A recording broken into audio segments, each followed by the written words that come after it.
আর আমি তো অশোক ভট্টাচার্যকে অশোকদা মোহাম্মদ সেলিমকে মঞ্চে বসিয়ে বলেছেন, প্রকাশ্যে বলেছেন যে গত তিনটে নির্বাচন মানে 2019, 2021 এবং 2024 সিপিএম ভোট বিজেপিকে দিয়েছে তৃণমূলকে হারাবার জন্য। This is an open confession for the first time. Trinamool দীর্ঘদিন ধরে বলছে 2018 সালে পুরুলিয়া, নদিয়া একাধিক দেওয়ালের ছবি আমার কাছে রয়েছে, কাস্তে রয়েছে হাতুড়ির বদলে পদ্মফুল, বামরামকে ভোট দেওয়ার আবেদন। এই যে বামরাম জোট, বামেদের ভোট 35% ভোট শিফট করে দেওয়া আমাদের রাজ্যে, এই যে ভোট ট্রান্সফারটা হয়েছে, এটা কিন্তু শুরু হয়েছিল 2018 পঞ্চায়েত থেকে, যে আগে রাম পরে বাম, এই যে স্লোগান নেতারা দিয়েছিলেন।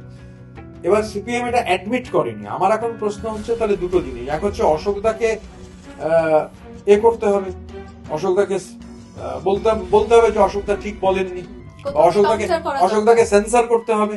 আসলে প্রবলেমটা অন্য জায়গায়। একটা কমিউনিস্ট পার্টি, মানে কমিউনিস্ট পার্টি, সে তো সোভিয়েত ইউনিয়নের কমিউনিস্ট পার্টিও, মানে সব থেকে খারাপ লোকটা ভোটে জিততে জিততে কমিউনিস্ট পার্টির মাথায় গেছিল, গর্বাচেভ গিয়ে কমিউনিস্ট পার্টিটাই তুলে দিয়েছিল। সুতরাং নামে কমিউনিস্ট পার্টি মানেই কমিউনিস্ট পার্টি নয়, এটা আমি বিশ্বাস করি। আর এখন তো আরো বেশি বিশ্বাস করি। মানে এটা কখনো হতে পারে না যে একটা কমিউনিস্ট পার্টির এজেন্ডা, একজন কমিউনিস্ট পার্টির সম্পাদক চেয়ারে যিনি বসে আছেন, তার এজেন্ডা খালি ভোটে জিততে হবে। সেই ভোটে জেতার জন্য কোনো নীতি, কোনো নৈতিকতা, কোনো কিছু থাকবে না।